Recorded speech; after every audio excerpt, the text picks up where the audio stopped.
വലൈക്കും സലാം. എന്തൊക്കെയാണ് കലോത്സവ വിശേഷങ്ങളൊക്കെ? അൽഹംദുലില്ലാഹ് വളരെ നല്ലത്. ഖുർആൻ പാരായണം, ഗദ്യവായന, പ്രസംഗം, ഗ്രൂപ്പ് സോങ് എന്നീ 4 ഇനങ്ങളിലും വളരെ മികച്ച പ്രകടനം നടത്തിയെന്ന് കേട്ടല്ലോ, അത് ശരിയാണോ? ശരിയാണ്. ഞങ്ങൾ പ്രേക്ഷകർക്ക് വേണ്ടി ഇന്നലെ നടത്തിയ ആ പ്രസംഗം ഷോർട്ടാക്കിയതൊന്ന് അവതരിപ്പിക്കാമോ? ഓക്കെ. ബിസ്മില്ലാഹിർ റഹ്മാനിർ റഹീം. അൽഹംദുലില്ലാഹി വസ്സലാത്തു വസ്സലാമു അലാ അഷ്റഫിൽ മുർസലീൻ മുഹമ്മദിൻ വഅലാ ആലിഹി വസഹ്ബിഹി അജ്മഈൻ. അമ്മാ ബഅദ്.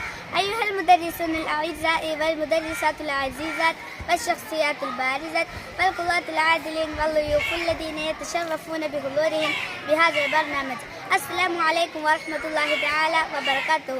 يسرني جدا لأن أنتهز هذه الفرصة بإلقاء إليكم خطبة صغيرة حول الموضوع خصائص اللغة العربية.